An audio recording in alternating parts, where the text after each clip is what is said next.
அதான் ருத்ராஜ் கேப்டனா போட்டிருக்காங்களா சார்? என்ன போட்டுருக்காங்களா? ஆமா சார், ருத்ராஜ் கேப்டன் சார். தலைவா எப்படி நீட்டிக்கு? ஆமா சார். தலைவா நான் சொன்னேன் வந்துச்சா? ஆமா சார். அதான் சார். தலைவா ஒரு வருஷமா சொல்றேன் பாஸ். அடுத்த கேப்டன் ருத்ராஜ் தான் இருப்பார், பார்த்தாலே தெரியுதுன்னு சொல்லிட்டு இருக்கேன் 1.5 வருஷமா. ஸோ இதுல எனக்கு சர்ப்ரைஸ் இல்லை, but I wish the best. Is a fantastic sweet person.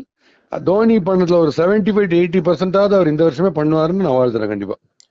Sir Dhoni சொன்னார்ல அந்த நியூ ரூல் அப்படின்னு, ஆமா stay tuned, I am waiting ஆமா, அப்படின்னு சொல்லியிருந்தார்ல சார். அதான் சார் சைக்காலஜிக்கல் கன்சல்டன்டா இருக்குன்றதான் என்னுடைய எண்ணம். மென்டாரிங் இல்ல, எல்லாருக்குமே கிரிக்கெட் கேம் வந்து கிரிக்கெட் கோச் வந்து பயிற்சி கொடுப்பாரு, கத்து கொடுப்பாரு.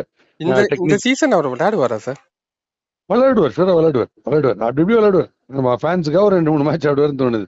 நான் முதல்ல தான் நினைச்சேன்.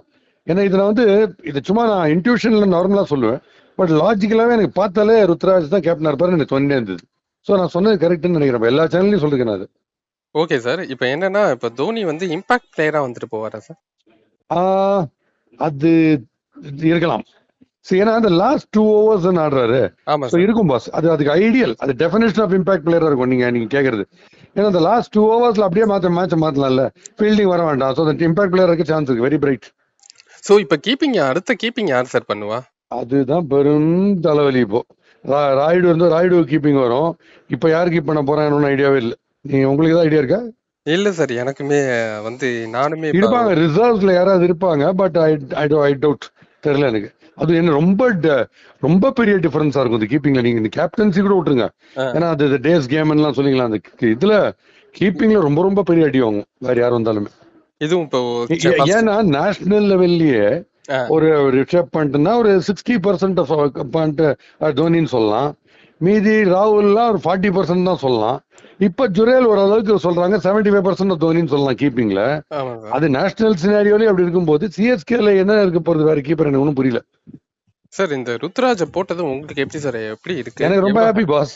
நான் 2 வருஷமா சொல்லிட்டு இருக்கேன் பாஸ். நான் இப்ப சொல்லல, 2 வருஷமா சொல்றேன். ருத்ராஜ் தான் ஒரு கேப்டன்.